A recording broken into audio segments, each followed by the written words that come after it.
Hello everyone, what is up? Hopefully you guys are having an amazing day. Today we're going to be talking about what's happening with XRP in the XRP community. Now XRP is above 20 cents, which is great, but Bitcoin is slowly going up as well, 9.6k. Guys, before we jump into news, I'd like to say I'm not a financial advisor, nor this financial advice is just for entertainment value only. XRP may tweet out property in London with the banks. Martin, your views on the future of banking? Well, the future of banking, or the future of payment, I would say, because banking is really, payment is a core, at least in this subject, I would say is, from our perspective, is the internet of value. I think these processes, we call it agile or whatever is behind, needs to get closer to the way that the information is processed today. I think we are still separating these two levels of experience. The closer they get together, the more integrated the systems will be. And I think now, really putting my Ripple hat, I would say the digital assets are a new instrument, and they bring a series of value in terms of one of the, at least in the really cross-border space, one of the elements that it is very heavily impacting the cost, which is the liquidity management.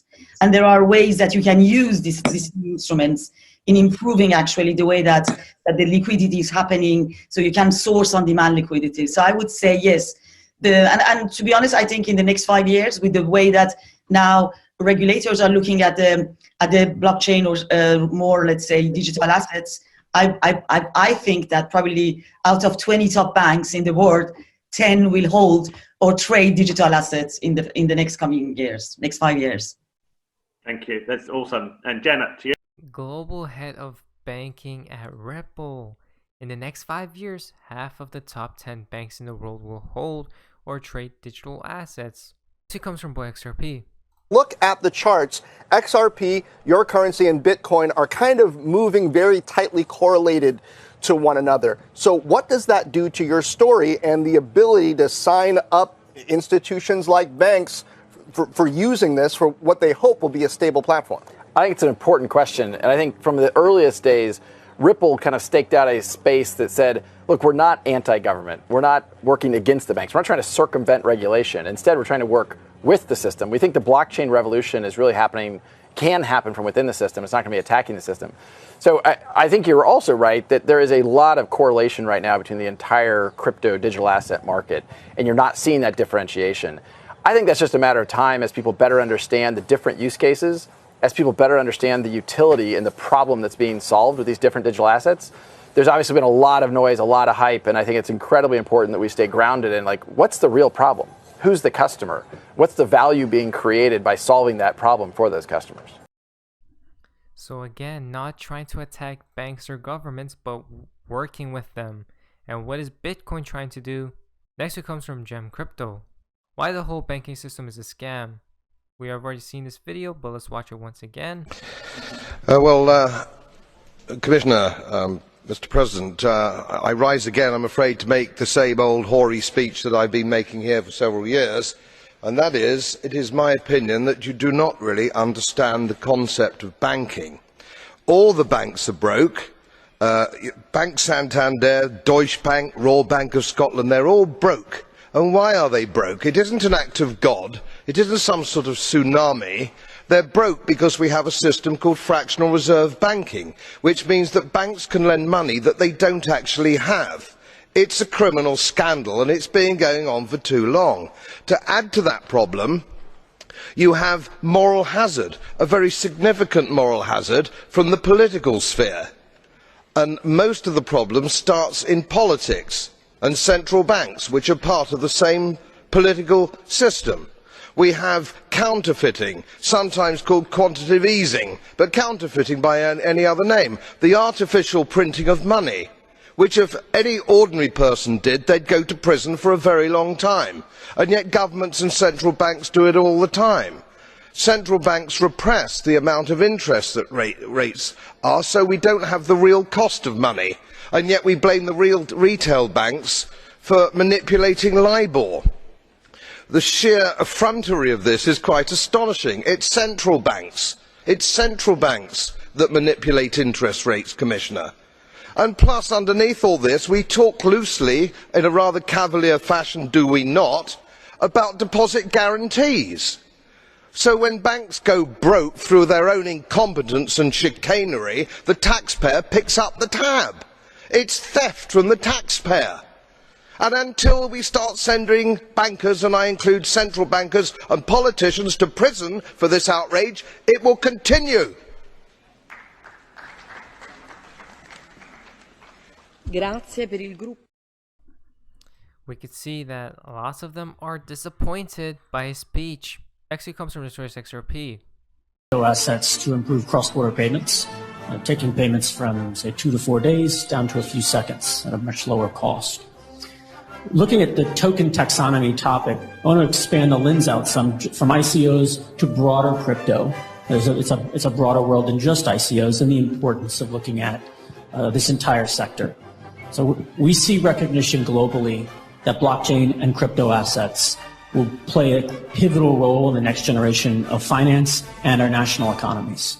And there are countries racing to provide regulatory certainty so they can be the winner in this race. They can essentially take a stake as the global capital of finance, which is now in the US, moving elsewhere. We're seeing national holistic frameworks in other countries designed to drive the adoption of this tech. You can look at UK, Singapore, Japan. In the UK, there's now more people working in fintech than New York. Also Japan, Singapore, and Australia combined. So the race is real. They're winning because they have one framework that covers this entire technology. It gives certainty to the market across a variety of these technologies. Certainty is that prerequisite for adoption, and it's enabling much faster growth. Well, from the US's perspective, that's a strategy we invented in the early 90s with the advent of the internet. The White House came forth with one framework for electronic commerce that gave certainty to the market for internet development, and that spurred the US to be a leader in internet technology. We see opportunity to take the same opportunity or the same move today. One framework for this entire technology. From a legislative perspective, I think a low-hanging fruit we can pull on is driving more coordination amongst regulators, particularly on token taxonomy and discussions of how risk should be addressed. This comes from Alex. XRP won 1K. XRP price prediction by 2020. Look at this picture right here from a while back. XRP $1,000. Can we see it? Comes from Gold Telegraph. Watch. Cash is trash. Because you can't jump into cash. Cash is trash. Okay? Cash is that they're going to, because they're going to print money. What do? You get out. Okay, so cash is not going to be. So what do you do? So what you have to do is you have to have a well-diversified portfolio. First of all, you have to be global, and you have to have balance. And I think, I don't want to grab, well, the headline's going to be, again, anyway, is I think that you have to have a certain amount of gold in your portfolio, right, or you have to have something that's hard. There are three monetary systems that happen. The first is, in the old days, it had intrinsic value. You'd carry around gold coins. Then we come up with the idea of banks or even central banks. And what they do is they create certificates, right, we call notes, that are claims on those things. And we print many more certificates than there is money in the bank. And then that's a linked system. Right. And we did that, and we broke that in 1971. Then you have a fiat monetary system, which means that you can print whatever amount of money you want, and you can put that, and that's what governments do. So we're in that part of the cycle, bigger picture, so that when you think about things, the depreciation of the exchange rate and the printing of money, I think over the next few years is going to be the biggest. If you want to buy gold, do you buy Bitcoin? No, there are two purposes of money: a medium of exchange and a storehold of wealth. And Bitcoin is not effective in either of those cases now. Store of wealth? No, because first potentially, of all, it's too volatile.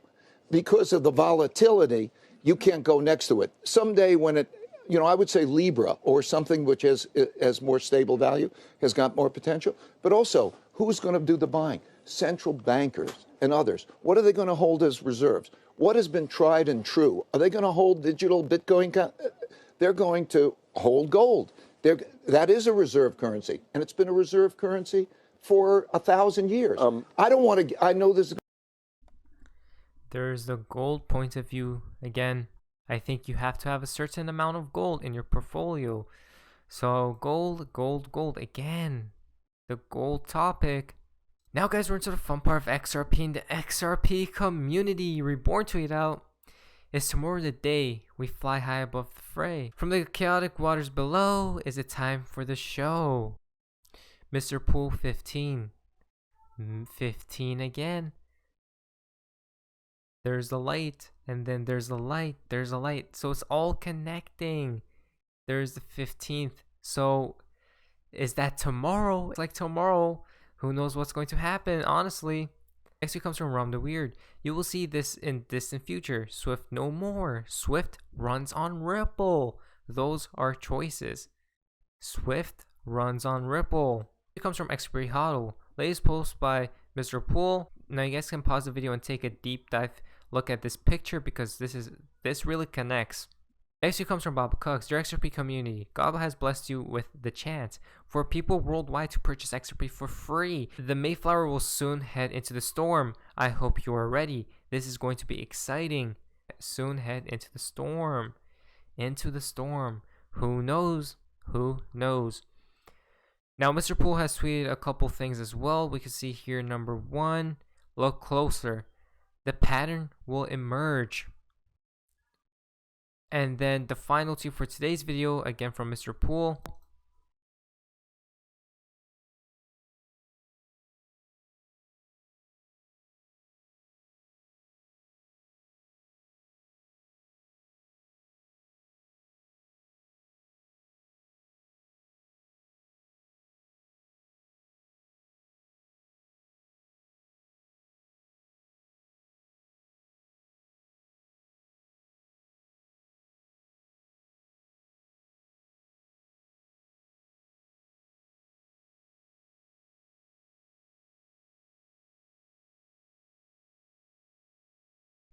Looks like a storm, guys. Storm is coming. Again, is the storm coming, guys? Anyways, but who knows what's going to happen. But anyways, guys, hopefully you guys did enjoy today's video. If you guys did, please leave a like, subscribe if you guys haven't already. I'll see you guys in the next video. Hopefully you guys are having an amazing day. And yeah, guys, see ya. This is the beginning of the greatest economic cycle this country has had since World War II. And I knew the things that Donald would do. And he hasn't even got started. But this is the eye of the motherfucking storm, the perfect storm. It ain't never going to get any better. Never. This is perfect for the QLA model. If I could have written a prescription or a formula, I couldn't have written it any better. Low interest rates, money's free, you stupid. Massive chaos. And Donald's going to rip the mother economy apart. And he's going to for practice in a good way. This is it. It ain't never going to get anything better. This is like a multiple orgasm the rest of your life, you fucking slags that are in the audience. This is it. Sometimes I don't want to hear what Dan has to tell me. But as I wrote in one of my blogs, the old man, he's always right. Because he's telling you what you don't want to hear about yourself, but what you know is true. And that is, you're not stepping yourself up. You're not stepping your game up. And you get caught up in fear. As Dan says, false expectations appear in reality.